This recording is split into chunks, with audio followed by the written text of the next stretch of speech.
like we've made this room into a nest. I bet you've never done it quite like this before. No, No. we've done all sorts of weird shapes in this room.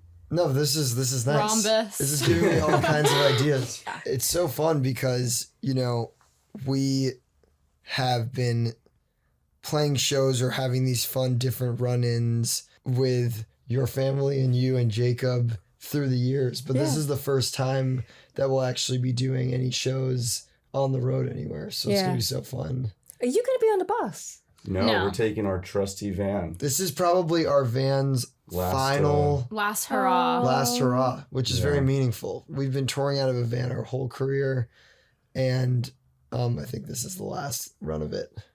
So when you say, I think it's going to be the last run, if the van knows that van could just decide that the last run sort of stops halfway through the journey. That's Yeah, we're definitely possible. We're a little scared of that. The last few runs, the van's been getting a little testy. Yeah. Had Okay. a few too many flat tires and transmissions busted. Okay. I think it's going to be okay. Yeah. It always makes it through. It's never drama free. There'll probably be, I'm sure we should probably have already looked up all of the mechanics on all the From routes here to from there. here to North Carolina and so forth. But, it's going to be, it's been a long journey with this van, and it's a very meaningful chapter in our lives that may be closing our time with it. We've named it Vandy Newman. Oh, Vandy. Go straight into the notebook. I really like that. It's been underlined as well. Yeah. That's just so lovely. If this is the last journey, you're going to have to really make sure there's a kind of a rite of passage and that you play some Randy Newman within Vandy Newman. And that's a great idea. That's a great idea. There's a little ceremonial kind of, okay, we've reached literally the end of the road. And what happens to old vans these days? Bring it to all a a little farm bit- upstate. Yeah. We're scared to check. We can't really We don't know what the resale value on it is. We don't think it's very high. We put like hundreds of thousands of miles on it. It would be nice to keep it in some way, even if it's not usable. Well, I was going to say, maybe the most green thing is to keep it and to make it into some kind of usable. small studio or greenhouse. Yeah. Wow, that'd be so cool. It's like space really in would, New York. though. If we lived in a place where we had, driveway space or backyard space, it would be super cool to convert it into something that could have like sentimental meaning. It's very hard to find that in New York City. Yeah, we should But just we've thought ask about our it. fans. There might be- anyone maybe have a- a couple extra acres upstate Yeah. that's down for us to park the van. Commemorate it. So I was going to say, the funny thing is, having now been in your yard Mm. outside and we sat in the sunshine, and I can't believe that there is a yard right in the middle of Brooklyn just here. Yeah. But you'd have to airlift that van. Yeah, Right, right, I don't think right. it's going in that Backyard. Yeah, I backyard. don't think- no. yeah. That would be a bold choice. Yeah. But there's also the version of like keeping a piece of it. Right, everyone Right. gets... If we I'll keep take the like side view the mirror. door, Yes. yeah. Something like that. But who knows? That's what the next couple months we're going to be figuring out what the final resting place is for Vandy. Not only the final resting place, but how are you going to get from A to Z now? I think bus will be the main thing we Okay. do. Will be Yeah. just... We've definitely gotten to a point in our careers that it makes sense to travel in a bus. We were there a long time ago, probably. Yeah, that's totally true. But we still do a lot of the one-offs where you might have one show that's And that's bananas, isn't it? Yeah, so it doesn't make sense to have a bus for that, but we can rent a van. Yes, okay. So And we have done the bus. Like our last 2 tours now, we've done the bus, but we've kept the van for these one-offs or little weekends. But at this point, the van is so old and the insurance costs enough that it doesn't even make sense to keep the van. And to use So- it really occasionally. Yeah, we pretty much So you're use it. saying that when you were in London town, you had a bus? Yeah. Yeah. That's so cool. We were on a bus Yeah. when we saw you in we London. were on a double-decker bus, which Yeah. is even crazier. Okay, you're Which just they don't showing have. off now. Yeah. And then we were on a And triple then decker. next time, Okay, how many toilets did you have? Right. yeah. One. Yeah. Yeah, Okay, definitely only- just one. And very, very small to boot. Yeah. Do you know how much we loved you in London? Did you get the feel? Because I think it's so interesting, isn't it, when you do gigs in different parts of the world, Yeah. and everywhere has its own identity. Mm. But I just felt the warmth and the love was ridiculous, and I think you could have filled that room 10 times over, and it would have been lovely. But the beauty of it was that it was packed to the gunnels, just literally oozing love. Yeah. Did you That's get awesome. it? Did you get it? I think we did get it, actually. It was definitely like a pinch me moment kind of thing, because we hadn't been there as a headliner ever. No. And we feel like we've been touring for a really long time, probably like 8 years minus the 2 years of the pandemic. And these people who are at the show have been fans of us for that long. They have. But they Yeah. haven't been able to come to a show. Yeah. So the kind of like passion for the band felt magnified in a way that was like so cool and Palpable. definitely perceptible to us. And even like at the meet and greet, I remember, normally in a meet and greet at a place that we've been many times, people still love to tell us how much they love the band, or like, their experience with the band, which is awesome. But it struck me that for the whole Europe tour, every single person at the meet and greet tended to start with like a story of how they found the band and how they, like, it was more like, okay, now that you're here for like 5 minutes, let me just really quickly tell you how long Yes. I've known about this band. Yeah. And that felt really amazing. Yeah, I mean, on the pure, like, just the reality of the situation is that we tour enough in the United States that if you've been a huge fan of Lawrence for years, for 3 years, 5 years, 10 years, you've had many opportunities to potentially come see us. It's too true. People can come, whether it's twice a year, once a year, whatever it is, there's been that opportunity. If you're a massive Lawrence fan, even for 8 years living in London, unless you've traveled to the US, you have not, that was your first opportunity to see us. So there's people at that show who have been waiting years for a chance to see us, and that's not a situation we've encountered in the US. So just, you could feel that. Felt You could different. feel that there was this buildup of, whether you want to call it, as you were so greatly putting it, like love and passion, or like from a more, a different perspective, you could even just say like a buildup of demand. You know what I mean? Like, It is a build-up of demand, but demand somehow feels a bit harsher term to use here. And there's something I also wonder, really. I mean, you're right, it is demand. it's demand, and then it manifests in this loving feeling when it finally comes to fruition. But I want to know whether you could define, or whether you could differentiate between the thirst that we all had in London, having never experienced you, with you, just singing along with you on those songs, from the kind of American gigs where people know how you're going to be. Yeah. And so they expect a certain kind of a thing. So they come to the gigs kind of prepared Right. for how it might feel. So they're stoked for the experience that they think that they know.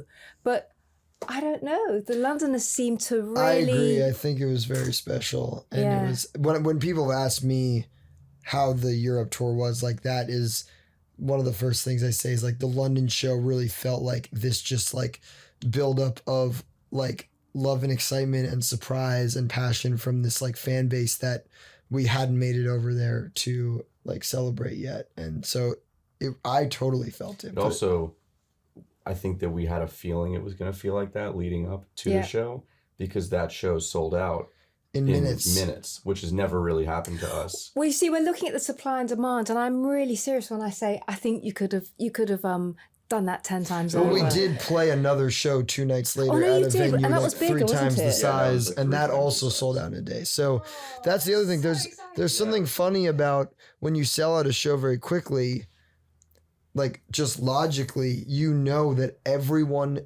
there is someone that like made a point to buy their ticket really early. Oh, They were yeah. so Unless they excited. resold it to a friend or gave it to a friend, no one in that room is someone that was like, yeah, I guess I'll check this out. Everyone Right. there has to have bought their ticket the that's day really it came true. out. So it's a certain kind of fan that's going to be filling that room up. But it's also interesting once you come back and do it all over again, getting the, your catchment area is bigger, so you get people who say, "Oh, I might check Right. this out. I don't know what this is like," and that can also bring a certain freshness to the audience who are just so surprised. And I think one thing that the newbies are going to be really surprised about is the level of positivity that you give out, which is not just electrifying, it's not just magnetic, it comes from something so core in you. You can't be trying to put that on. That is definitely there.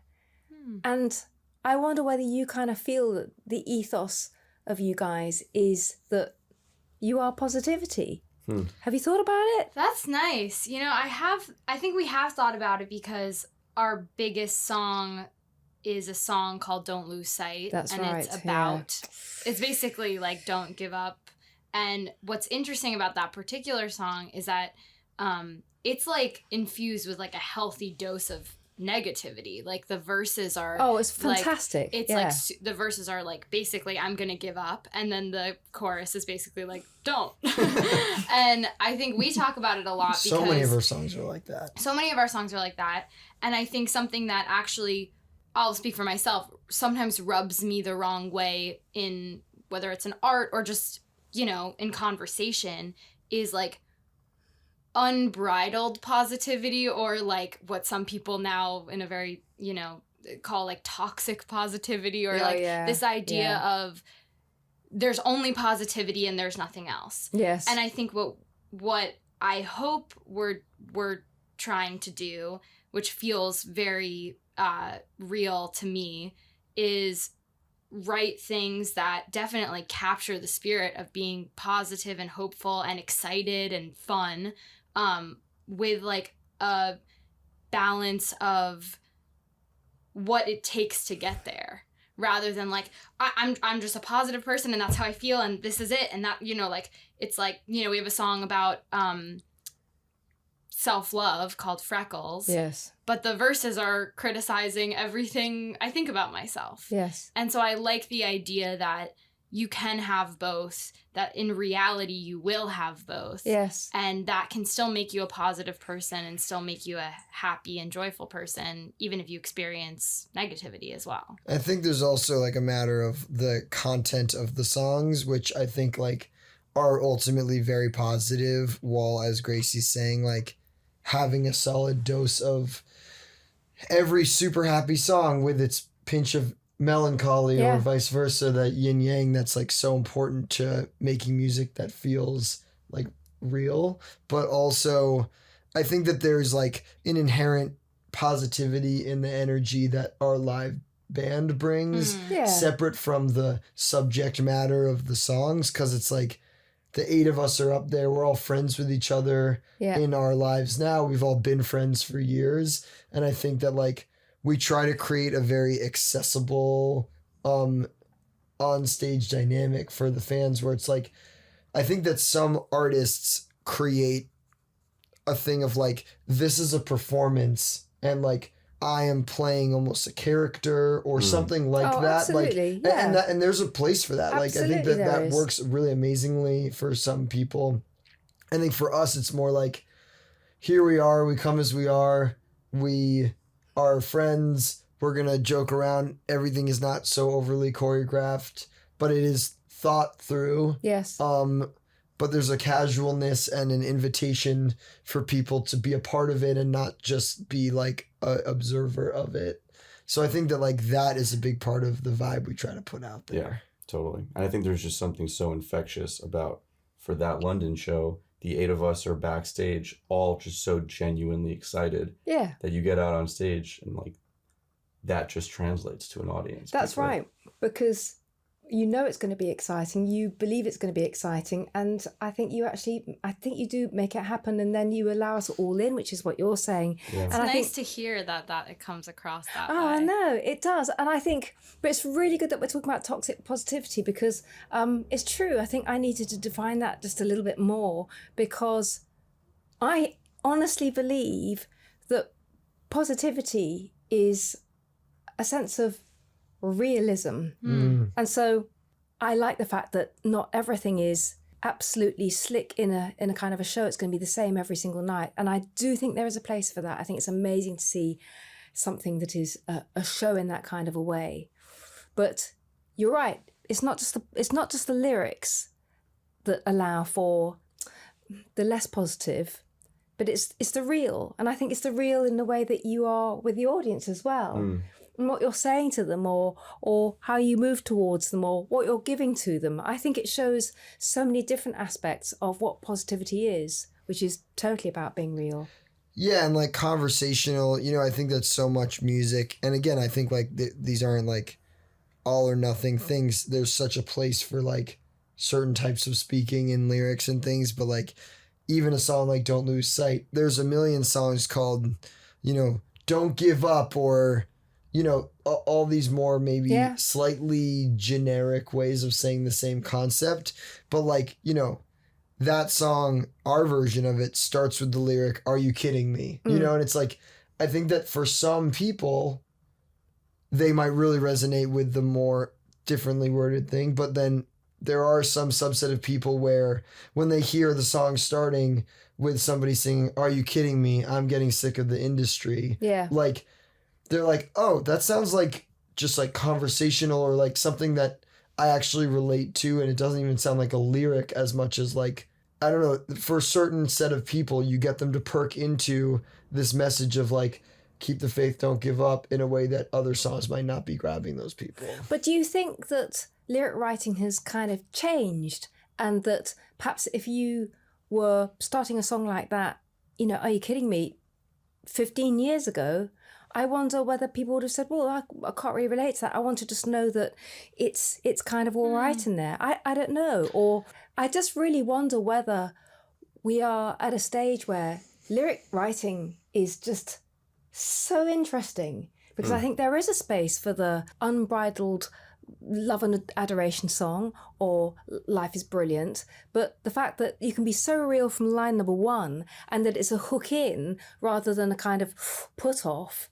I wonder whether you are a process that is part of now. It's a great question. I mean, some of my favorite artists from throughout history, I think, we talked about Randy Newman earlier, or somebody like Ben Folds, even, who I'm a huge fan of. Like, there are definitely artists that I've been personally really inspired by, who I think have always had really, really clever and conversational and kind of what feel really real and honest lyrics from the jump. I mean, one of our favorite songwriters of all time is Adam Schlesinger, who was the one of the lead songwriters from the band Fountains of Wayne, and I think their lyrics are incredible. So I think that there have always, Elvis Costello's another one. I think that there's always been artists who have really like conversational lyrics that I resonated with growing up.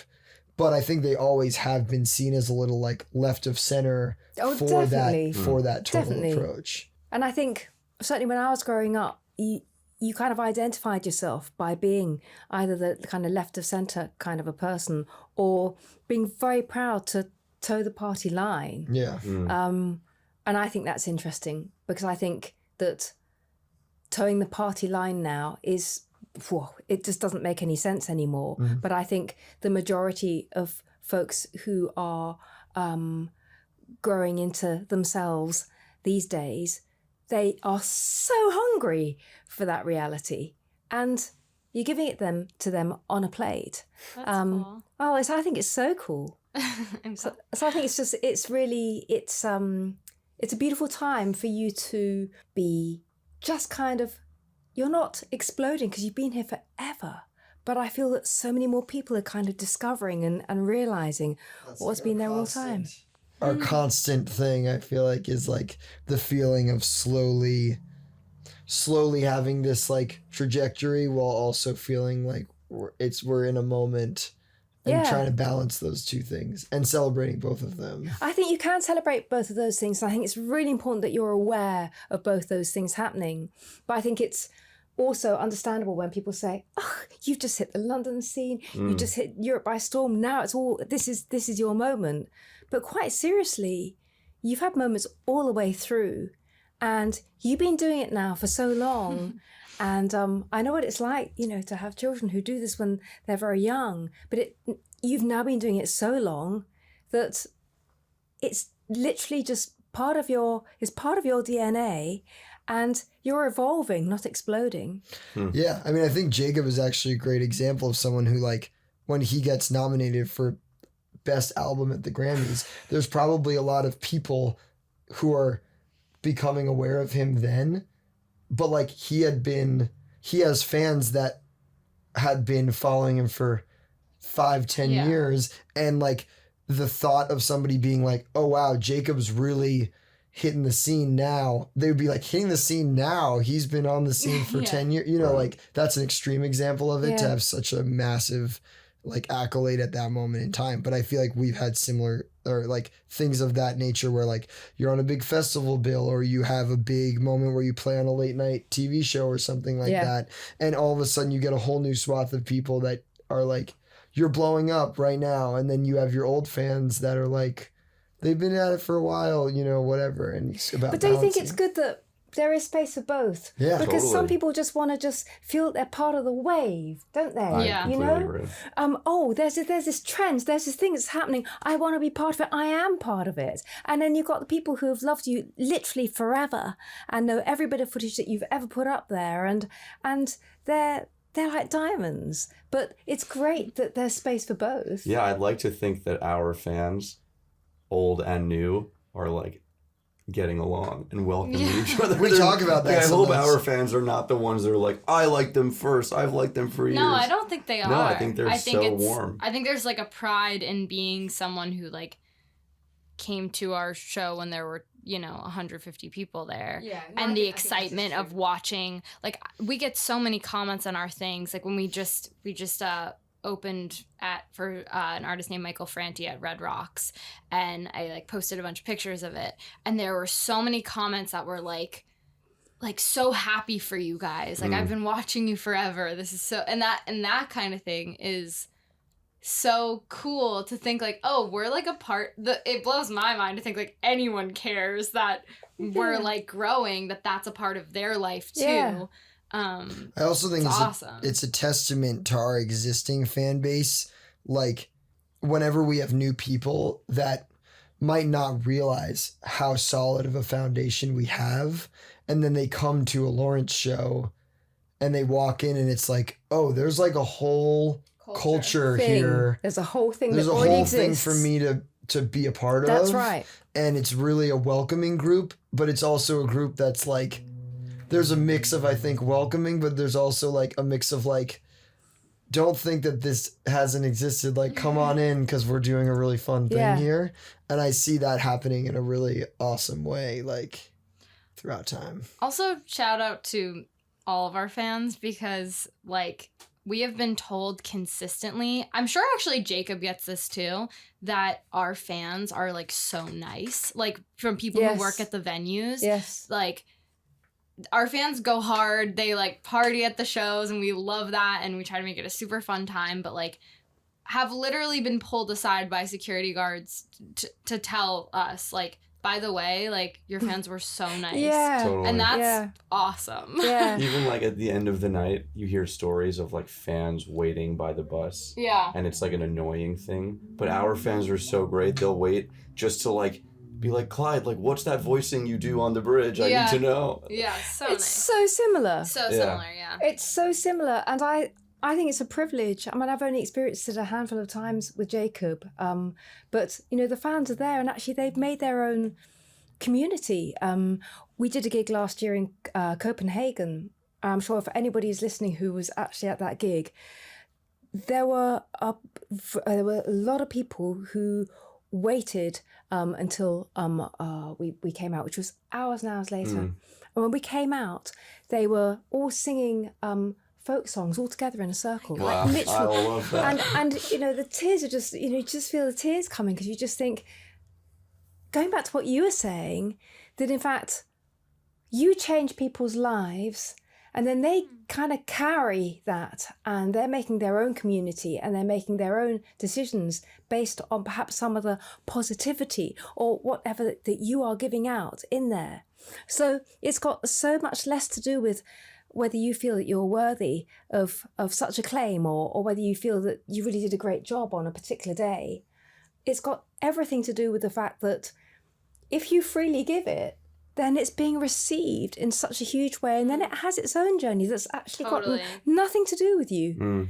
And that's Yeah. amazing, isn't it? Yeah, when people love the songs and it means something to them that we could never have intended, sometimes really personal things, and that information is shared with me, I think I always have this moment of like, I always want to tell people, like, that's not me, that's you. Like, when someone says, like, oh, this song really helped me through a really hard time, I'm like, I'm not uncomfortable with it. I think it's amazing, and I feel so happy for that person.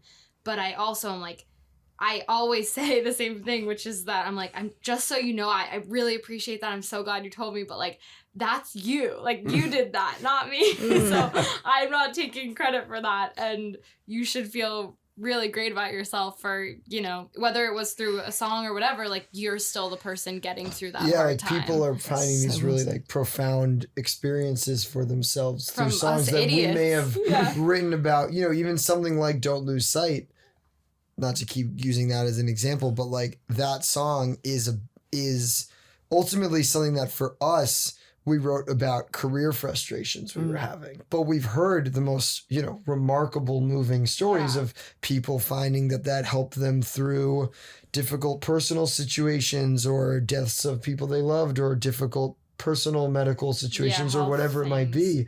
And it's like, that's so amazing. And like, they deserve to know that like, that's them having perseverance and using a tool maybe that we put out there in the world, but like, they are finding really amazing meaning in that is like their own creativity in a way. 2 thoughts I have. I wonder if I'm going to remember them.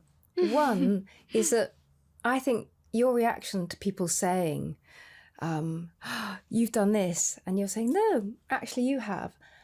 I think that's like education at its totally best. And I think when people say to me, thanks so much, you know, you taught me this thing and all the rest of it, and you just think, you know, all you're doing is you're enabling somebody to find a route in. That's all that's happening. And so I love that. I love the idea that, you know, Don't Lose Sight can actually help someone who's grieving or somebody who's, it's nothing to do with the specifics of the lyrics or indeed why you wrote it. It goes beyond that. Yeah. And I find that just absolutely unbelievable. And I really can't remember the second point at all. I love what you're saying about education. That's like, that resonates to me a lot. Because I know what I was going to say. That you just helped me just there. It was you, not me. No, you're so right. Okay, so the thing is that there is a point, isn't there, when you create something, you create a song, and then you give it wings and you say, okay, here you go, you can fly into the world. And I'd really love to know whether you ever feel that. I mean, you've been doing it forever, okay? So you'd have to go back a long time. But I can tell you that when Jacob was just about to press the button on Isn't She Lovely? Iconic.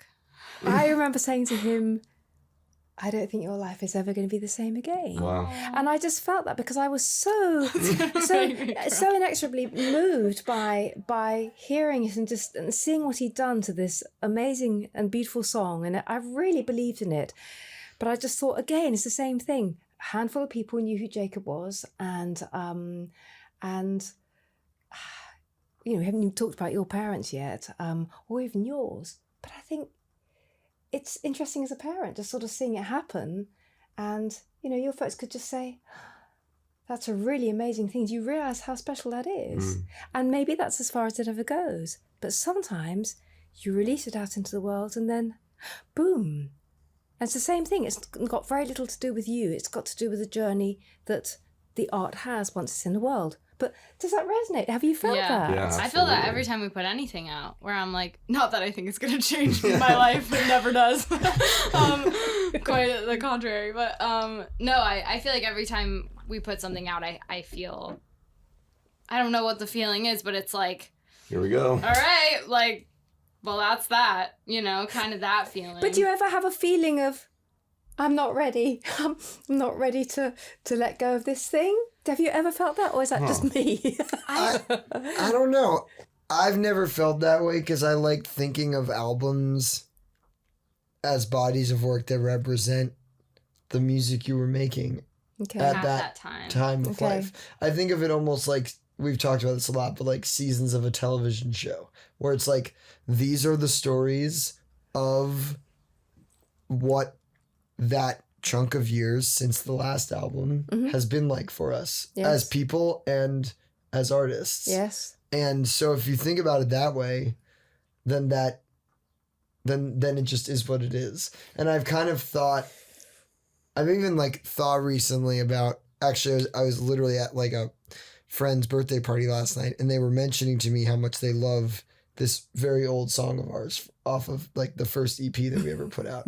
And I was thinking back to that song because I don't think about it that often. And I was thinking like, wow, if I was writing that song now, I would never write it the way that it was then. No. But I was like, but I actually really like it, and I'm glad that it came out as it was, even if I was writing it now, I might have made changes that would more be aligned to my current tastes and songwriting instincts.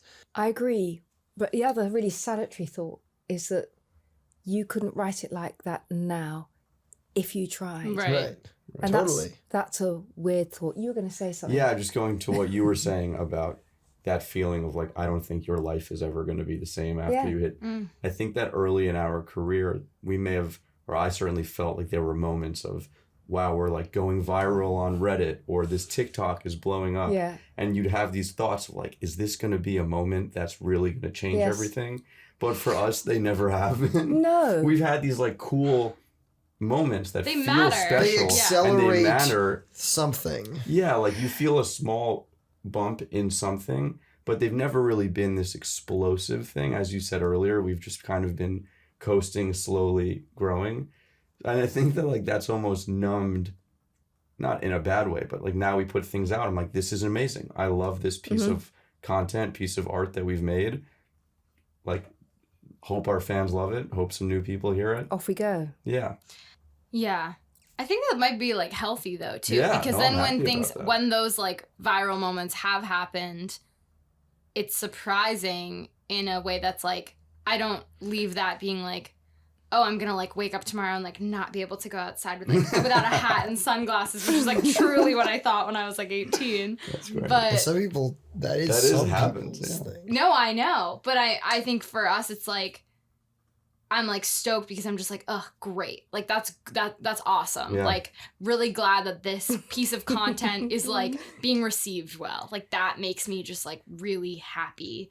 And that's great because it's almost like my expectations have shifted. I still obviously want everything to be super successful and amazing, but I think like that I have faith that will happen in the right way and at the right time, and things will just continue to grow. There's in also the way they're such a supposed to. snowball effect. There's such a snowball effect of like, we've had things where it's like you put out a video and then like months later that video does really well, which then leads somebody to seeing it, which then has you, they say, oh, well, we want to put not the version in the video, but the studio version of the song into a commercial, Right. Yes. which then the commercial being out there leads to people Shazamming the song, which drives this and then that. And then it's not like, oh my God, that one moment changed our career. It's more like, if you just keep trying to make good things and just hope that you like it, then like hopefully 1 out of 10 things will lead to 5 other things, and then that will result in a few more people coming to the show. Right. So it seems as though you are being pretty level about this in that you realise that you just put I'm it out crazy. there. We'll Clyde get and into I are that both later. just like, okay. Yeah. Well, in that you realise that things grow in different ways, right? Yeah. And I like the idea of, you know, the video that didn't do well until it's been out there for 6 months. I quite enjoy that. But I'm really fascinated by what you say about it being obvious that you want to have that success. And I don't know if that is actually, I really want to know what that means for you, quite genuinely, really honestly. Yeah. No judgment. I really want to know what that means for you. No, it's a good question that I think I've changed over time. Like the answer has changed over time for me. When I was a kid, I think very confidently, I was like, well, if I'm not like extremely famous by the time I'm 15, like I should just give up. Like I was just like, I mean, obviously. And then I like turned 15 and I was like, oh no. Over the hill. Over the hill. And then I was like, now I'm 17.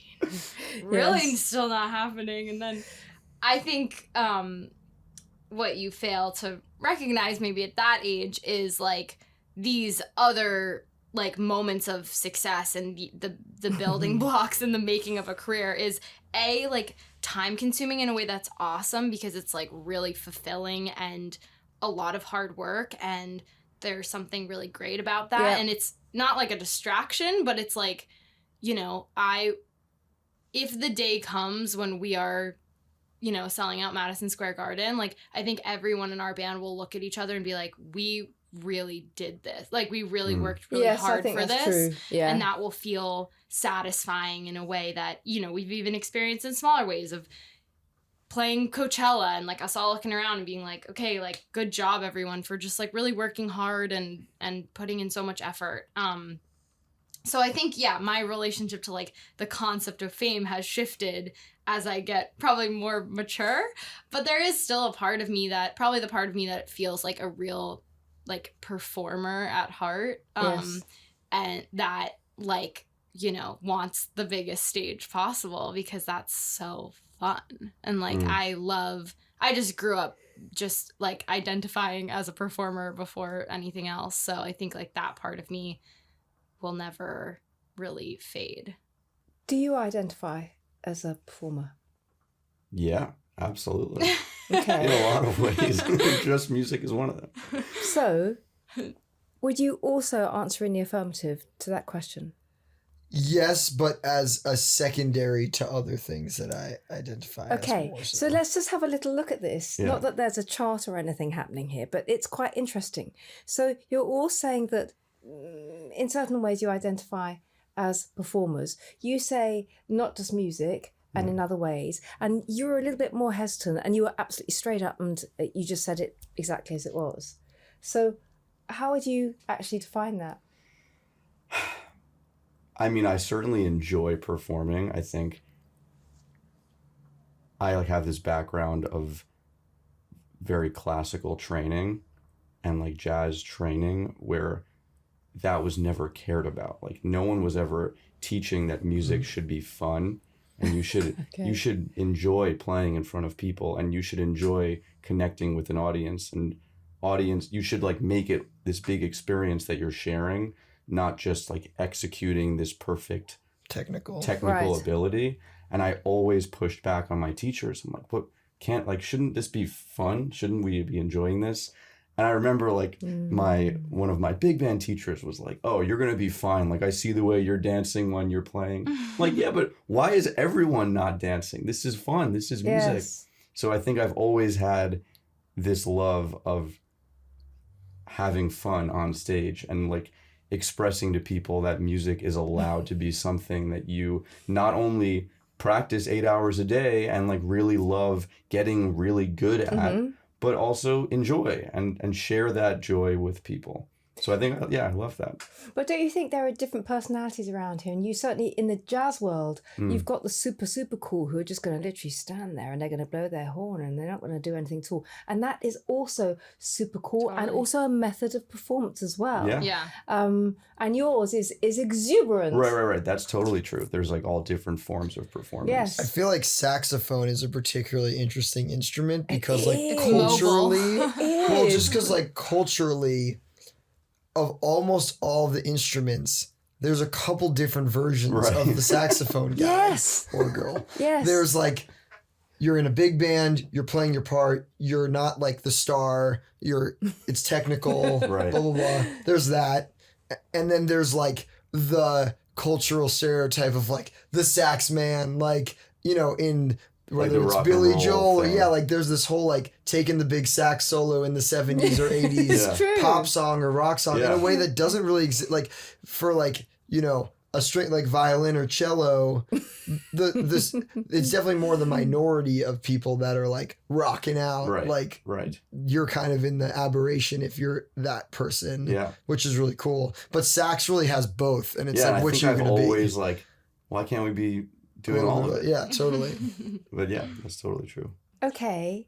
But you say, other than music, you also feel that you are a performer. Yeah. There's a bit of laughter over here. Yeah, I wonder why I said that. I'm I trying don't to know think. what that means either. I don't exactly know what it means, but I think that I'm often the person that's like down to like open myself up to various conversations that are happening in ways that people might not expect me. I'm not really sure. I need to like you think. can be an adventurous guy. Yeah, like maybe it's an adventurous performer where I'm just like always down for whatever. And You're often like the star of a band social activity. Like if we are with a bunch of other people, you will kind of bear what I might call the burden, but some might call the bounty of like Yes. being like kind of the main conduit to like a social situation. Right, Or totally. You're when gonna be we're like on a- tour, you're the one dealing with the people at the venue most notably. right, like if some, yeah, You're That's a gonna be like a performance and dinner party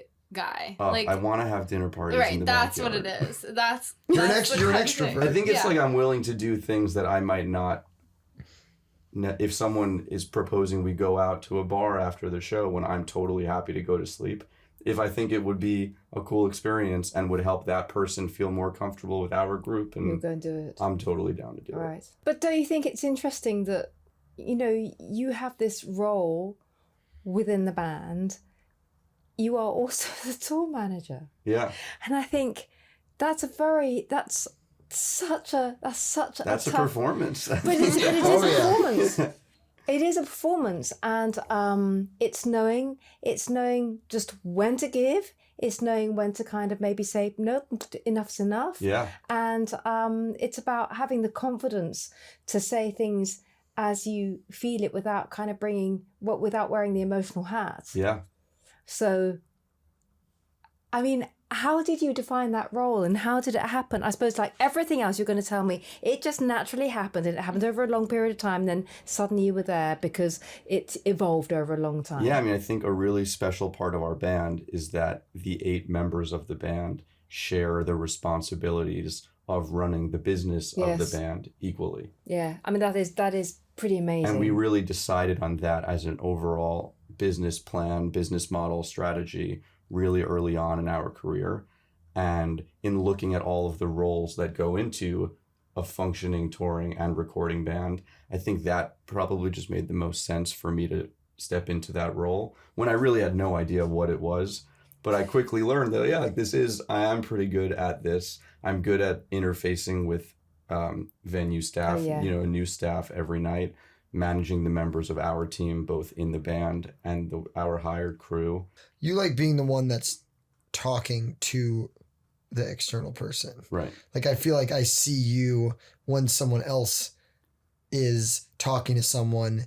There's like a gear turning in your head of like, I should let me do just this. talk to them. I can make this Totally. happen. Totally. I think I speak the language of music crew very well. But it's not just that. It's like if we're And at just if we're at an everyday airport, No, life. that's his interesting. if we're at an airport and we're trying to negotiate a baggage situation, Totally. or if we are, No, so often like we're at an airport. you're the one. And as Jacob would know, when you're a band trying to check 20 bags, Yes. that the airport crew doesn't love that. No. And everyone in our band is so nice. They're like, no, we can't do this. And everyone's like, oh, okay, we can't do this. So I guess we gotta go home. And I'm like, guys, let me just please go take care of this. And I get it done. He's the fixer. I'm a fixer. So that must mean that you embrace problems because you can sniff it out. Oh, You can yeah. sense that something's I coming. embrace it. I like encourage it. I'm a conflict Oh, guy. yeah, You're a I'm a conflict conflict guy. guy. But I think that I always approach the conflicts in the most respectful, Kind, yeah. kind, lead with kindness. You're a nice person. I'm a nice guy who loves conflict. Jordan and I do a lot of. That's a great saying. Yeah. I'm a nice put guy. that on a but t-shirt. Down for the problem. Jordan and I was I do thinking a more lot like a of like tombstone, good sorry. cop, bad cop Yeah. of the two of us. Yeah, Where we kind of always. alternate. You're more often I'm the bad often cop. the bad cop. Yeah, but Jordan and I will often have, discussions with people that we're dealing with where it is a bit of a good cop, bad cop thing Yeah. sometimes. And Jordan is able to embrace the role of bad cop in a mostly respectful way. How do you feel about being bad cop? I think I'm less comfortable than Jordan, but more comfortable than most people. I think Clyde That's- and that's I, my most of the honest- good cop, bad cop interactions are occurring over, frankly, like financial components Yes. of touring, Yeah. where we've You have so to fight on behalf of the yeah, band. and Clyde, Yeah. like we just so strongly feel in a very defendable way that often things are a little bit unfair, and certain venues might be not even taking advantage, but practicing in ways that are like not right. And if we don't stand up for the artist, which just is us at that moment, the problem will never get fixed. So we look at each other like, all right. Deeply about things being fair, and I care deeply about if I feel that I'm right about that being heard. Yes. And so within the context of that, I'm down to take whatever tone is needed, is respectful yet most effective in trying to make things fair. That's kind of my feeling about it. Okay, so it's really interesting because we've had the kind of, the performance, and I really get it over here. And I think I do get where you're coming from here. And then there's you, and we don't really get you. Yeah. You're an interesting fish because I think with the stuff that we're talking about, we're getting into the Live Nation Ticketmaster thing, and I think that must have taken so much belief and so much confidence to just know that it was right to do that in that situation. A lot of chutzpah, exactly. Yeah. And you had it, but I think respectful, absolutely. That's right at the top of the list. That's what comes across. Thank you. Which is amazing. Yeah, I mean, I think, it's not like I'm not one to like talk about things that I don't think I know about. I'm not one to talk to just kind of BS through things. Like, the stuff like that, the piece in the New York Times or the testimony in Congress are the culmination of years of Jordan and I, and then also the rest of the band exploring these issues, and are backed up by real experiences, and they may not be every band's experiences, but they are many bands' experiences.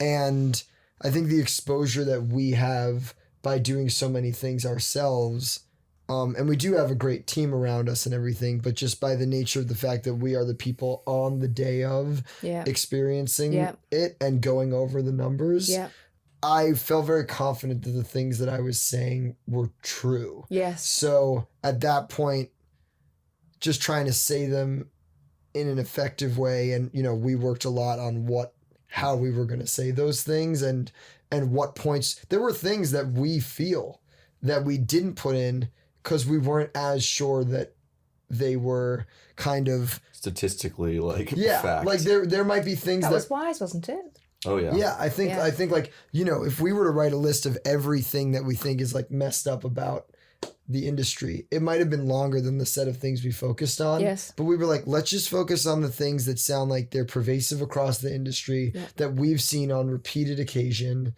And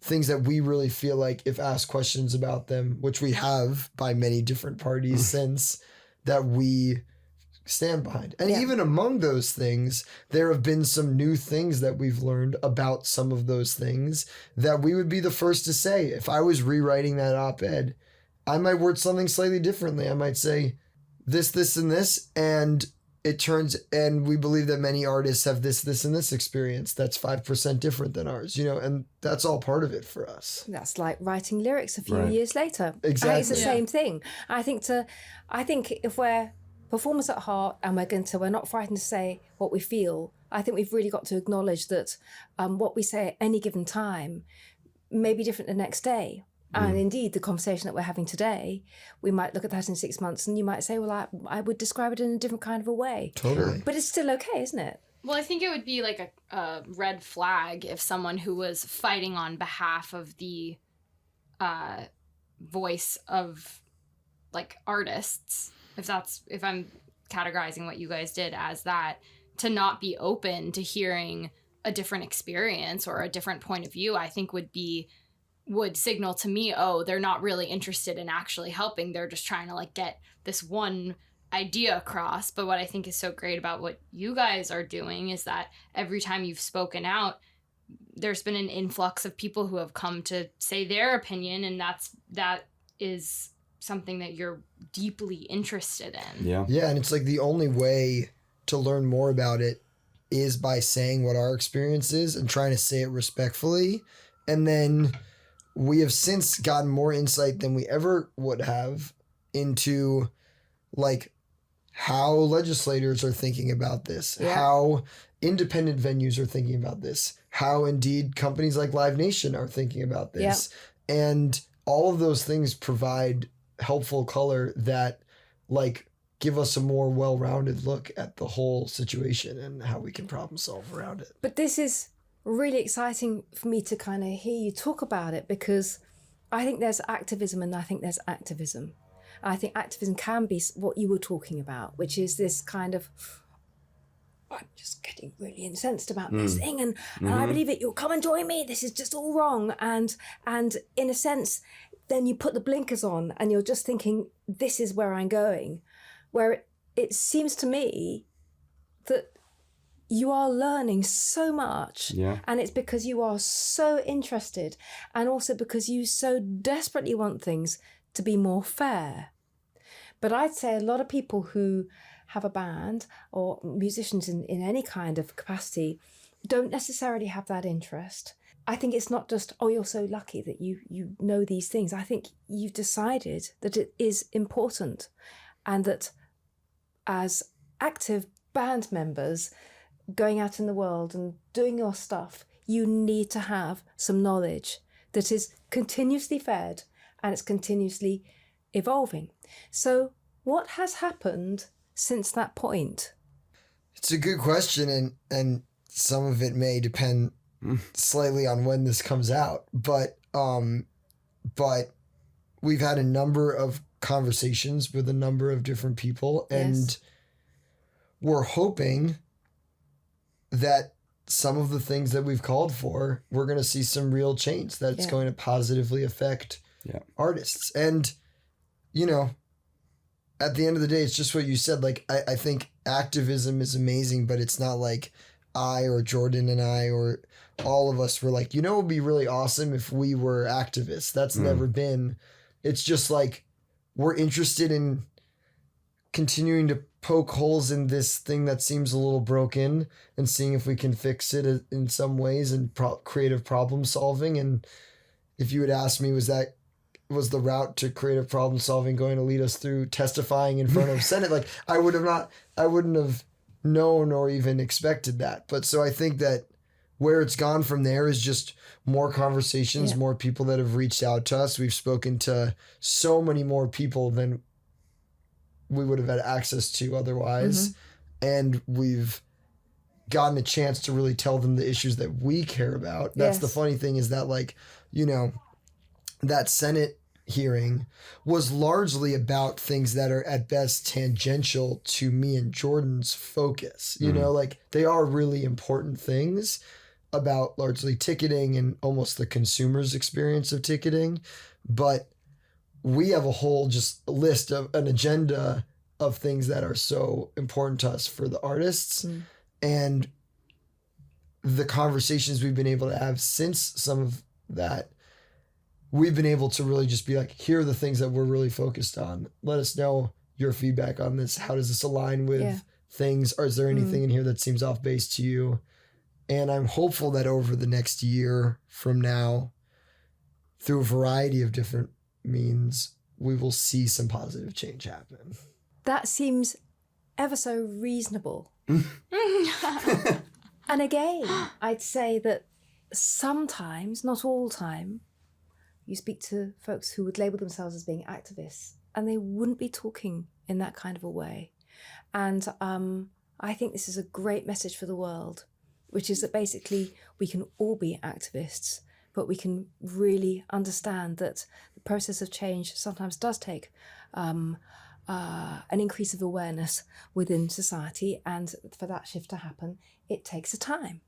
I think it definitely takes time. And I also think there's an important distinction to be made between things that we are hoping to see get changed blanketly for artists everywhere versus things we are working on to make the situation better and fair for our band specifically. Like, we are always working at a much faster pace for like implementing, ooh, this cool idea, ooh, this loophole that we can exploit, like, for getting a better deal for ourselves, or this way that we can make touring more efficient for ourselves, those things we can really implement very instantaneously. You can, that's true. It almost reminds me of in the world of activism, like, you know, I think that there are some things where it's like you can directly do something, but then like for it to become like the new standard, that might take more time. So I feel like we have all these fun little ideas about how to make touring fairer and more efficient that we're always trying out on ourselves as this like weird guinea pig. No, you're right, but it is instantaneous. You're right. We're able to do those things, but you are. can't teach every band at the same time, oh, this is how you can do this little thing that will be this percent better. You can't teach everyone that. So that it's two different kind of balls that we're pushing down the court at the same time. I think you are. I also think that it's fascinating that we're talking about this, and I'm coming back to you saying that every person in the band has got some aspect of the band to carry. And I think for anybody listening or watching, this is really exciting because you're saying that in the same way that I'm going to just live in a house by myself and it's going to be fine. But if you haven't got any skills to be able to do that, then it's going to be pretty difficult, isn't it? So I'm going to be in a band. Let's be in a band. Let's be famous by the time we're 15 and certainly by the time we're 17. And let's really go for this. But you've also got this other side, which is this is also part of being in a band. So I'd love to know loosely what everybody's role is in a band. Yeah. And just so before I even list the things, just because I think it's important to say, that what you just said to me is like an equally important piece of the puzzle, that up and coming musicians who are aspiring to be artists or in a band or a solo artist or any type of performer, that should be something that they're learning. Like what goes into the music business? What are the roles that need to be filled? How can I, just as much as I'm learning how to play my instrument, also be learning these basic set of skills that can help me grow the business of being an artist down the line. And then they can choose which of those things they excel at. Like, I think people look at how we do things and think, oh, wow, like that sounds great, but like that sounds overwhelming to me. Like, I would probably feel that way if I were a solo artist. Like, I would feel really overwhelmed by the amount that I felt I needed to figure out on my own. Yeah. And so we're not like telling bands they have to be their own tour manager,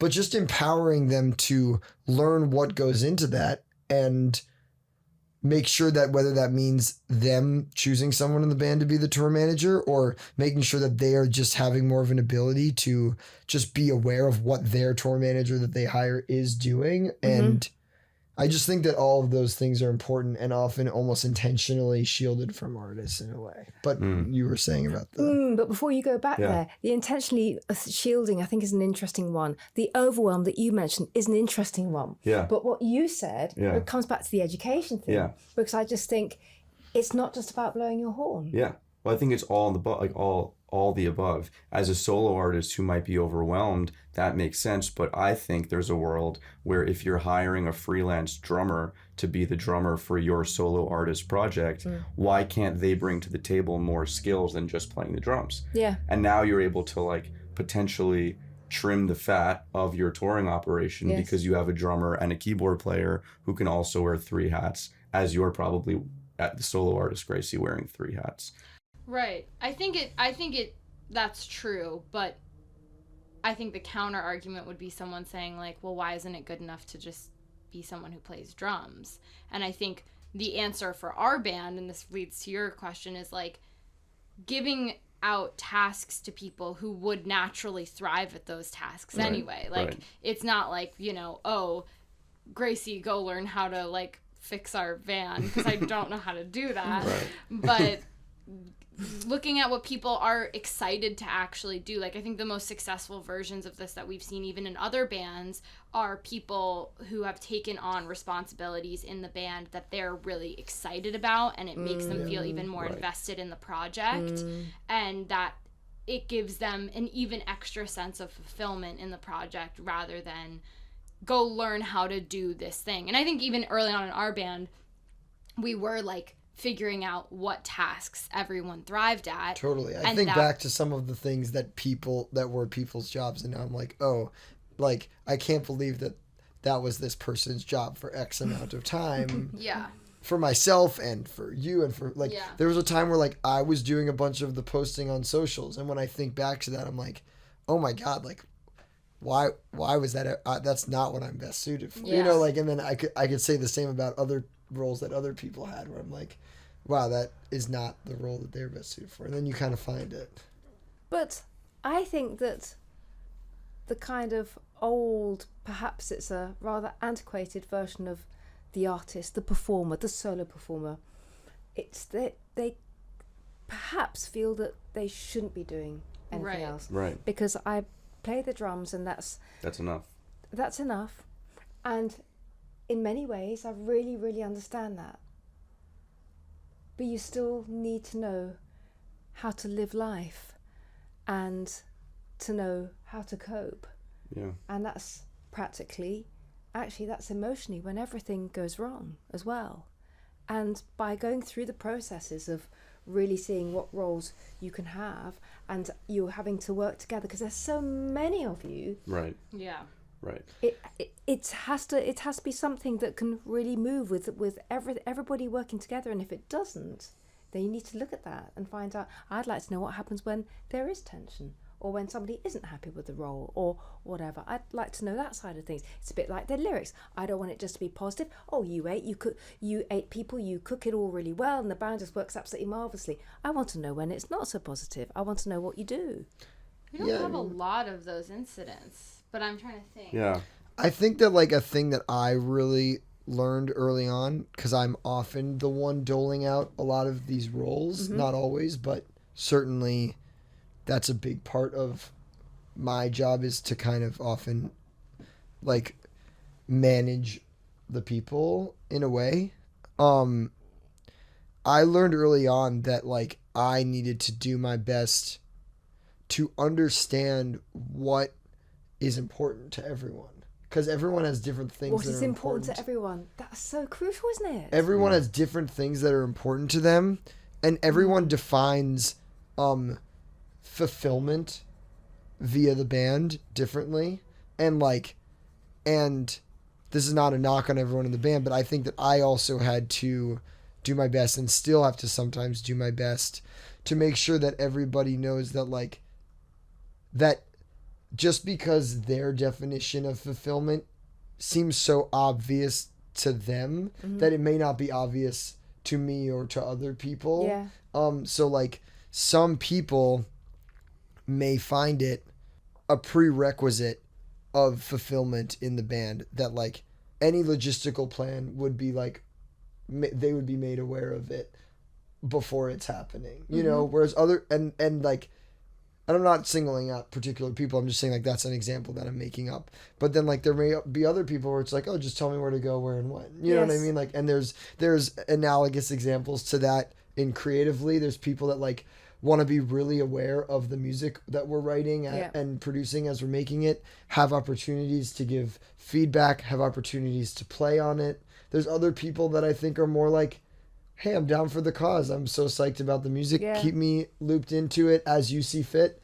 And, like, each of those people think, like, of course that's, like, what it is. So, like, I think that for me, a big thing that I learned early on is to try to keep everybody feeling fulfilled and decrease the moments of tension you're describing, is to try to be as in tune as possible with the different people, and knowing that one size doesn't fit all in terms of, like, fulfillment in the band. But that's always a difficult thing. It's difficult in families, it's difficult in friendship groups, it's difficult in relationships, because you've got to love all these people, but you can't be investing emotionally with every single little thing that is coming up with every single different person, because you will cease to be objective and you could cease to be useful in that situation. So it's quite a difficult balance, don't you think? I think that it's a difficult balance, but I think that it's made easier by just how wonderful everybody in the band is. And I know that sounds very, like, you know, positive, lovey-dovey. But like that just is the reality. Like I Yeah. think that everyone in the band just is great. We really like lucked out. Yeah. When I think that's crazy. I mean, this is true. Yeah. Yeah, there's not like a problem person in the band. There's not like the person in my head where I'm like anything like, you know, like I think that the moments of tension, if there ever are, it's people feeling like there's like some little iota of thing in which they, and you have to ask them because I can't speak for anybody, but like where people are feeling, you know, someone may be feeling like, oh, I feel like this band plan wasn't communicated thoroughly enough to the rest of the band before it was enacted. Mm. And then on the one hand, I or whoever enacted that plan, Gracie Jordan or one of them, has to feel bad and take a note of that. But then at the same time say, hey, it isn't inherently obvious to me that that it was important that this be communicated in the way you're describing. And I know that it seems so obvious to you, but just the same as I will try to own an understanding of that being your preference, you need to own an understanding that like I or whoever is not a mind reader in that respect. Yes. So I think that that's like, I think that those are the only little things that come up. And thankfully, like, I think everyone is typically really snaps to it in terms of like seeing all the sides of it. Mm. I think we have like a real group of like stars. It's really insane in that which is why I also feel like I have a hard time even talking about how other people should or should not be doing their career, because I'm like, I feel like we just got really lucky. Yeah. Mm. And so maybe that speaks to my comment earlier a little bit, where I'm just like, I feel like we got extremely lucky that this chemistry kind of works. Like we were having a conversation at Red Rocks backstage, just like talking about a plan for something, and I had a little bit of like an out of body moment where I was just kind of like looking at everyone talking, and like everyone was like, well, here's my findings on this particular plan, and then someone else, and I was like, this is really unbelievable that like, and of course that's also after 8 years of like fine tuning to what Clyde said, like that dynamic and everyone knowing and feeling so good about their particular roles and all that. But even that is just like so lucky. And I feel that luckiness like a lot, especially these days where I feel like we're really like firing on all, it's like a good team. Yeah.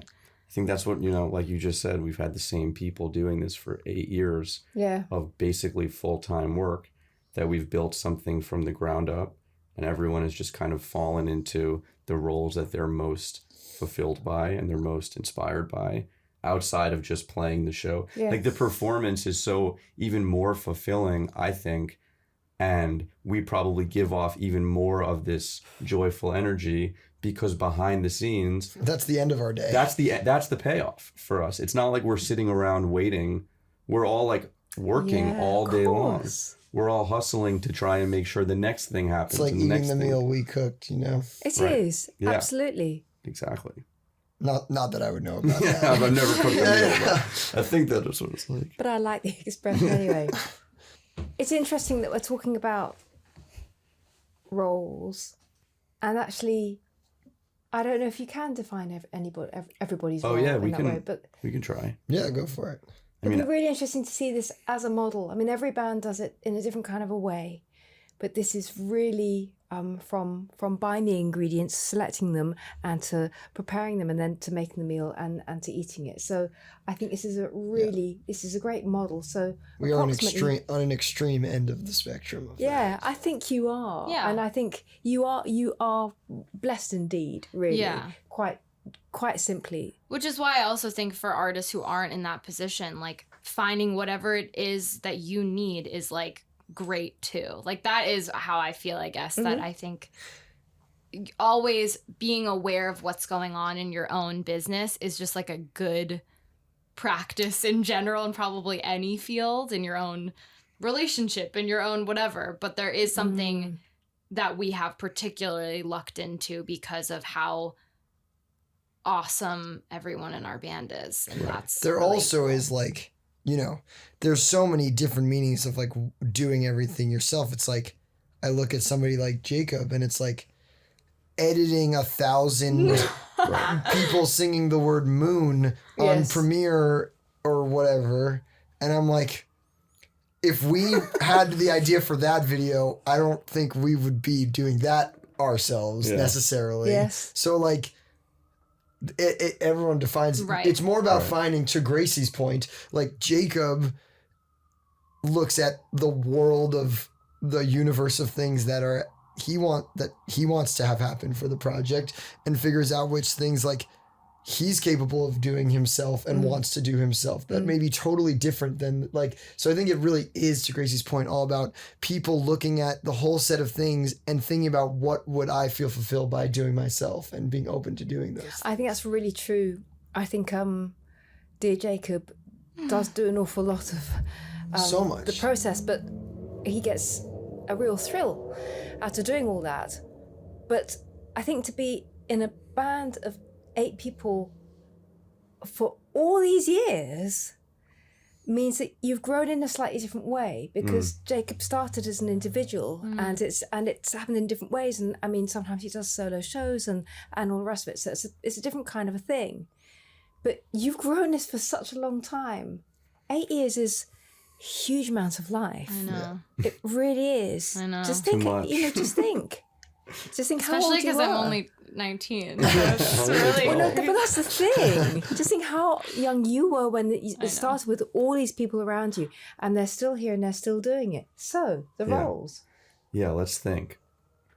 On the road, I'm like the tour manager, which I think is kind of somewhat of a catch-all at a certain point of just, as we were talking about earlier, talking with venues, making sure everything's organized ahead Yeah. of the show, day of show, everything's running smooth. I kind of like oversee the travel and accommodations portion of touring, whether that's booking flights and booking hotels or talking with the bus company and Absolutely. all of those types of things.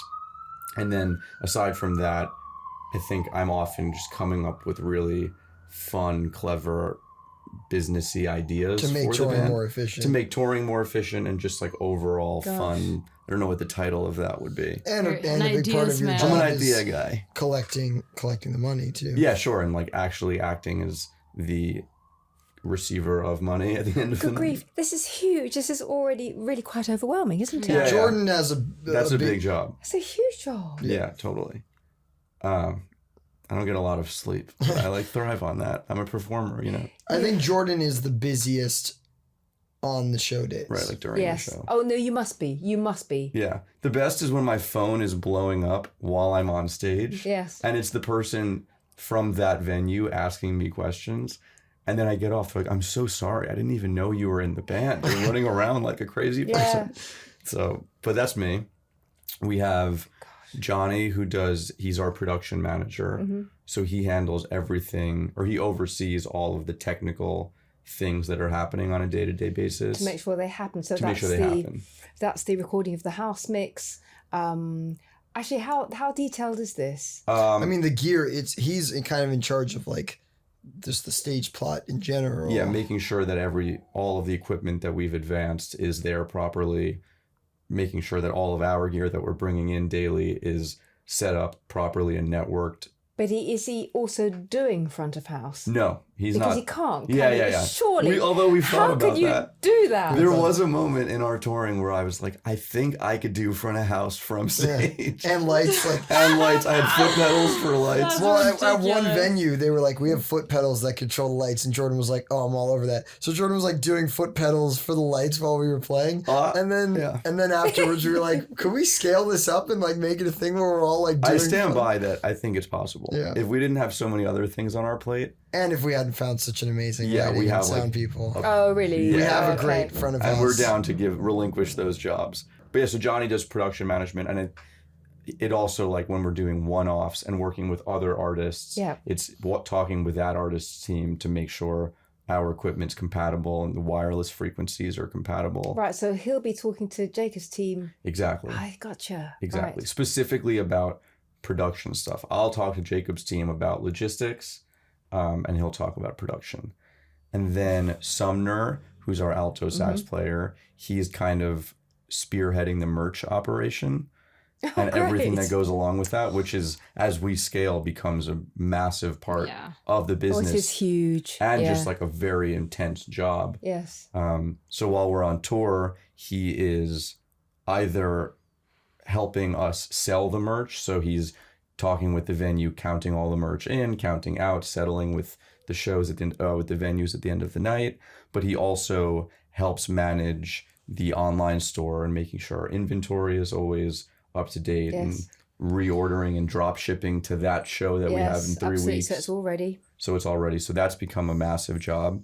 Sam has kind of become our head, who's our drummer, has become the head of like travel. Transportation. Mechanic. Yeah, he's like, especially through our many years in the van. He's the reason why the van has stayed alive. I was going to as say, long as it has. you needed somebody. Yeah, he's the guy when the transmission breaks that he's under the car on I-95. And But Vandy is not going to need to be looked after in that kind of a way. So, I mean, what is Sam going to do? Yeah, it's an evolving role. I think that we're learning now as we scale up and we have opportunities to work with bigger bands that there is a dedicated job of transportation coordination or transportation coordinator who when you are on a tour with, let's say, 3 buses and 10 trucks, you need someone that's coordinating those 13 drivers and making sure they all have hotel rooms and know how to load in. So I think he'll probably, not that we're nearly at that point, but he'll like step into that role. But that is going to happen. Yeah, that seems like a logical. Roles evolve because sometimes things like managing the van get phased out, but then there's new things all the time. Sam also has a lot of other key roles. Like, first of all, he's super involved in like actually facilitating the load in and load out every day. I think he's sort of one of the heads. Him and Michael are kind of the two heads of like knowing exactly how we want everything packed, everything loaded, making sure that we don't leave anything at the venue. Like they are in charge of that. So is Sam, instead of partying afterwards, is Sam doing the load down afterwards? He'll party with us, but he's more sweaty than us. He is he is probably him and Karsh are really him and Karsh. Well, and then Sumner's also there. Like I'd say that Sam and Michael and Sumner are probably the people whose jobs are done the last because. Depending on how late Clyde and I are probably arguing with the venue while they're closing up the trailer. But it depends. But yeah, Sam and Michael will be leading the charge in terms of managing the load in, load out. And then Sam also has other jobs that are not specifically on tour, but like are ongoing. Like Sam manages our insurance and and some other like administrative type things like that. And helps with the merch store. Like he's actually the one running point on the online merch store. And Sumner, like who runs the touring merch, will say like, we'll work with Sam to say, hey, let's take this amount of inventory and pull it to the tour or whatever. Yeah. And then Mark does a lot of stuff. Yeah, Mark is kind of, I don't know what his job title would be called. He's good at a lot of things. Right. He's kind of like everybody. Mark is like constantly helping everyone and he's doing like a little bit of everything. He's like doing a lot of the actual thing. Like you will be like picking out where we might need a hotel, but he might be the one actually like booking it. Right. Or he like Johnny might be the one overseeing the production. But Mark is often the one actually literally syncing the wireless, setting up the mics, or making sure that the venue people are actually setting up the mics. Mark does the whole email list. Right, Mark handles all the emails. Oh, really? Yeah. It's kind of a mix. He's kind of a catch-all. He does a lot of because he's good at techie things and also like he's like science and English guy. So he's that's kind of good at all the things. And then Michael, when we're touring, it's handling all of our VIP experiences. Yes. Which is a big job. Which is because, again, like as we scale up, that scales up. It does. With it. Yes.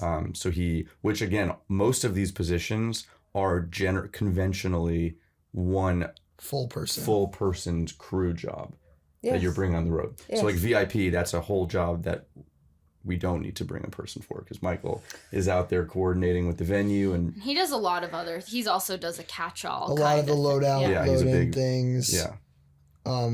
Yeah, like when we've had there's been does a lot of different things. Right, he does a lot too. of like stage setting of production. Yeah, Yes, the that's banner. it. The banner. That's Yeah, it. like Who am I missing? Us. I mean us, but Oh, you guys can talk about yourselves. I feel like I run all the social media. Yeah. Right. And pretty much anything content related will either like originate from me, or I will be like heavily involved in some version of like creative direction of it. So Okay. whether that's Videos for songs. Yeah. or anything aesthetic related, like wardrobe, or like even like doing like for music videos, making sure everyone like looks good and like that kind of thing I've done.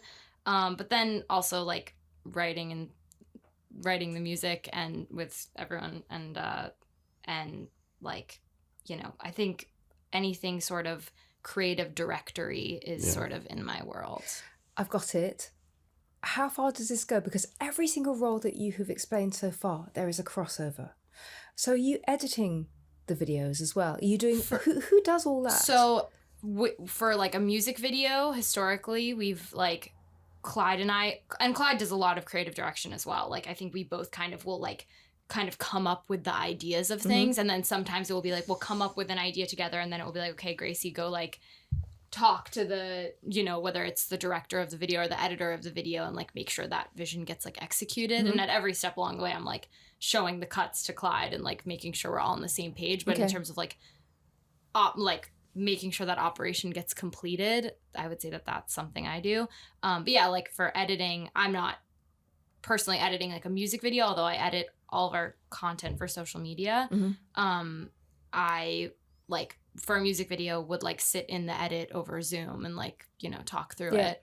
And then, you know, we work with really amazing people, so then let them do their thing great. and feel good about That's it, really and then good. kind of But give we feedback have, like, and stuff. at different times, depending on what the video entails, like done different amounts of directing or editing things ourselves. Yeah, Like and Clyde's I super involved with have that, actually edited a couple of our older music videos, Yeah. or like, but yeah, I think increasingly for the socials you edit things, but like for more official stuff, not. And even we've talked about like finding. I don't think that I think a role that no one is in the band, which like it would be great if someone was, but I again, you understand. don't want to force things. But I think it's either there or it isn't by Yeah, this stage. I think a role that there isn't in the band is like someone who is like loves and thrives at like editing video. Yeah, wouldn't that be And that amazing? is really important. You gotta and find I think a trombone player that loves to do that. yeah. We won't settle for just a that's great within the video job editor. spec. They need to be a harpist as well. Yeah. But no, I think like Gracie is great at editing video, but I don't think it's like something you want to be doing. Yeah, as much. I think I really enjoy combing through hours of footage and being like, this is amazing.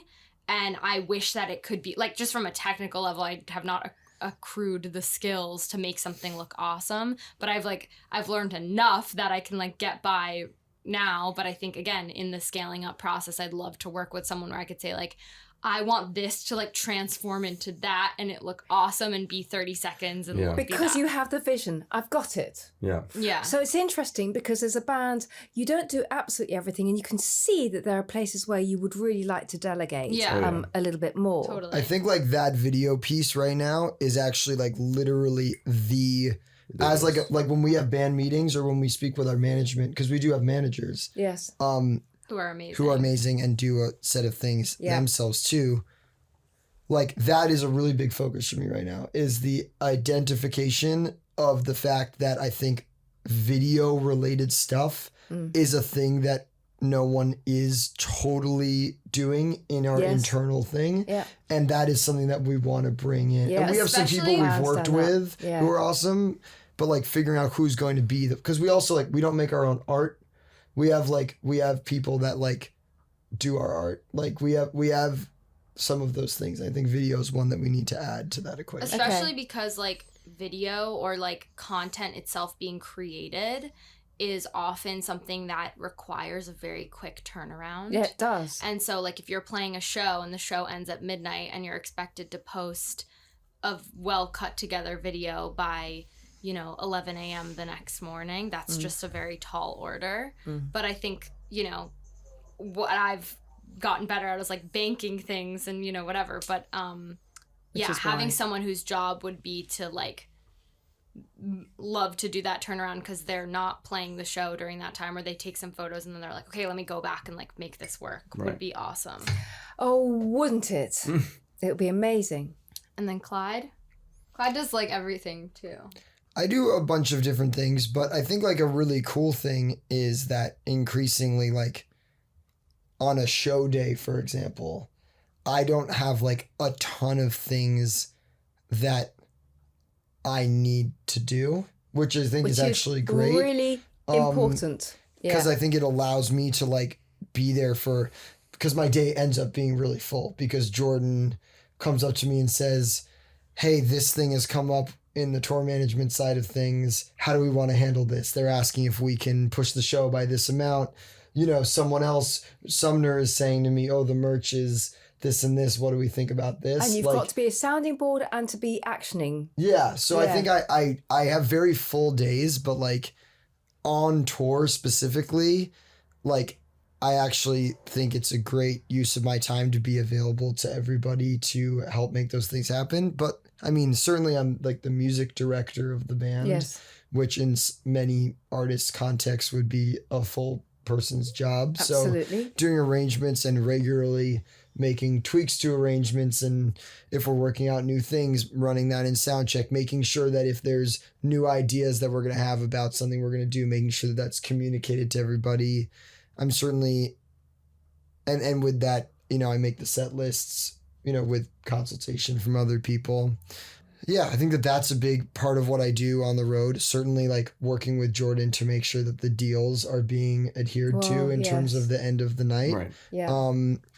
And just kind of helping. And honestly, like a big part of my job is big picture looking towards what's coming next. So like there are many things that Gracie's on. There's many things that Jordan's on as well in terms of like, I feel like you're across kind of everything. yeah, I'm a little bit across everything, but like I'm on a lot of calls about, well, what is the next tour going to Yeah. be? Right. What is Yeah. tomorrow's show going to be?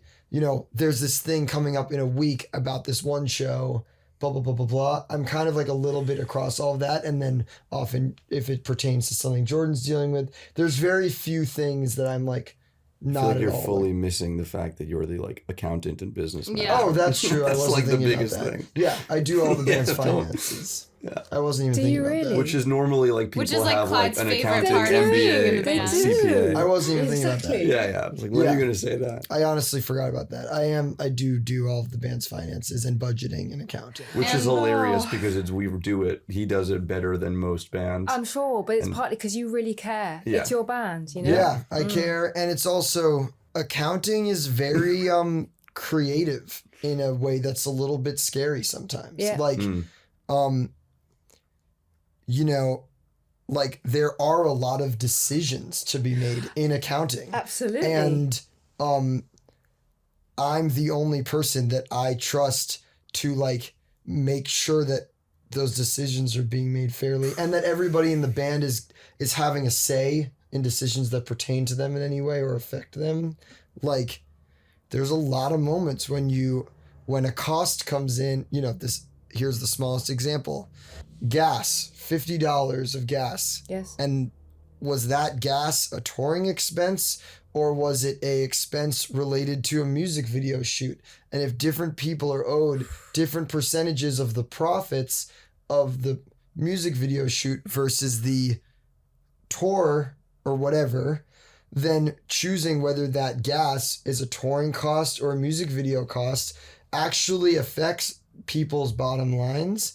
And so at the end of the day, if I wasn't just being like touring expense, music video expense, like I would be pouring over someone else's accounting of the same thing. Absolutely. And it's actually just easier for me to do it myself. So I find. And it seems like you Right. do enjoy it. Yeah. Yeah, I really try to like have that be something, the band accounting, that I do in moments when like I would not conceivably be able to do anything creative. So I'm like never sitting at home like spending time that would be studio time doing accounting. It's like more like when we're in the van and we're all talking, I'm like moving things into different columns and like that's kind of I I think that the day when I feel like, wow, today's a day I could have spent making a new song, but instead I spent it doing accounting. I mean, that day happens once in a while. But when it comes to like, there have been 5 days this month that I could have spent in the studio that I instead did accounting, that will be the day when I'm like, okay, I need to redelegate some of these things. But for now, it's like a day every several months that I devote to accounting instead of something more creative. And I think that that's totally a worthwhile trade-off to me. And you're across everything creative in general, too. Yeah. That kind We're of all is doing it. a lot of stuff. You are. And I think I do have a slight clue about all the different aspects that you're talking about. But I'm sitting here and I literally cannot believe what you do. Yeah. And it's such a beautiful thing to witness. It's not surprising that you feel you have a bond before you go on stage. Right. and do it, Yeah. because you are thinking about all those tiny details and you understand what you're doing. That's the key. I think you nailed it with that. It's like there is this self-fulfilling prophecy to it where it's like we're not just doing that because we like it. It's like by doing that ourselves, then it means that when the van does break on the road, that Sam does know how to fix it, which makes us more likely to get to the show and not cancel the show, and then the show happens. And by the same token, doing all these things really efficiently, like we've been talking so about like the passion and the everything, like we all make more money at the end of the day, which allows people to not have to have as many other jobs, which allows themselves to commit themselves more fully into diving into learning that extra thing about the merch industry or whatever it is. So it's kind of like a virtuous cycle if you can get the ball rolling in the right way. I also think there's been such a long conversation happening and like overdue conversation happening about like mental health and touring. Like there's a lot of people canceling tours and because they feel that like physically and emotionally they like can't do it, which I really respect. And it's like a sad reality of this industry. I think like, you know, in a way that we're really lucky to do, like to this point of fulfillment, like we've taken on jobs that we really enjoy doing. And also I think we're just a group of people that's comfortable communicating with each other to the point where if, you know, someone needs a hand with something, there's a lot of support given around that. And I think I've definitely been someone who has had ups and downs with my emotional health on the road, and I've always felt really well received and by everyone else there because there's an understanding that we're really like all in this together. That's not to say that, you know, people canceling their tour shouldn't do that. I completely respect what everyone needs to do for their health. I'm just, in our particular circumstances, I feel like there's a really supportive nature when everyone's working at the level that they're working at. There's also a lot of support in that towards everyone else and like mutual respect of like, okay, you're on your thing. Oh, this person needs help with their thing. Let's go make sure that they're feeling helped and whatever. Yeah, but if we're talking about mental health here, I think sometimes when we make the decision not to do something, it's partly because we're feeling so isolated in the overwhelm. And it's so bad that we, as ourselves, we can't see a way forward. So the only thing to do is to lose it. And at every step of the way, it seems that there is, I mean, you talked about communication earlier on because I was saying, you know, is there ever something that doesn't work so well? And you said, you know, basically we have to work at the communication. And that's not just, oh, we've thought about that, it's going to be fine forever. You have to think about it on a case-by-case basis. But it's true that I don't know how you're going to feel tomorrow, or you, or any of the people in the band. And if somebody is feeling the lack in some way, then it seems to me that you have a philosophy within the band that you need to say, but you do. Yeah, I think that that's true. Yeah. I think that like there's definitely a culture of communication and sometimes over communication. You know, like we have long talks about the most minute things because those things create little precedents that then people stick to and care about. Like I just think about some of the long conversations that we've had in the band about what happens if someone misses a show. You know, what happens if one, let's take that as an example. What happens if one band member misses a show? Like both in terms of, do they get paid for that show that they missed? If they don't get paid, do they miss out on the money from their cut of that one show? What if that show was paying way less or way more than another show? Should that be averaged out? And then aside of payment, what of the jobs that are their responsibilities for that show? Whose job is it to make sure that those things are accounted for? Like, that's such a little thing of like, oh, you're missing a show. That could happen and does happen. But we've like over-engineered or not over-engineered, but really talked about and fleshed out the understanding of like what happens in that circumstance. Not in a way that feels like, hopefully not over-engineered, but just in a way where once it happens, we're prepared for it. And then there's still conversation about each case-by-case basis, but we have like a set of conversations that people feel comfortable with that we can build on to examine a particular scenario. It's outrageously outstanding. I'm so excited and inspired to know more about what I do, to be more efficient in what I'm thinking about with regard to details. And I feel I'm learning so much from Thank you. what you're saying. Gosh. It's Our personal lives are terrible. Yeah. Don't be fooled. We're all messes. I'm really sorry that they're so awful. And, we haven't even got there. And there are so many things that I really wanted to talk to you about. And I really wanted to talk about family. And I really wanted to talk about, you know, how you found your own voices and relationships and everything. But you know something? This is episode 1. This is Part 2. episode Come 1. on. I have so many questions for next you. time we gotta You're talk talking about- about- I'm so We got to create a podcast just to inspired do by one you episode. as a person. Yeah. And just the genuine positivity that you bring into the world, and also so fascinated by your opinions as an artist and a educator and a parent and all of the above. There's, you know, we could do a whole episode where we're interviewing That'd you. be great. And we should. And I think in terms of equality, I think it will feel equal. I really do. And we will do that. Yeah. This was episode 1, guys. It's a wrap. So Amazing. fun. Thanks for having fun. us.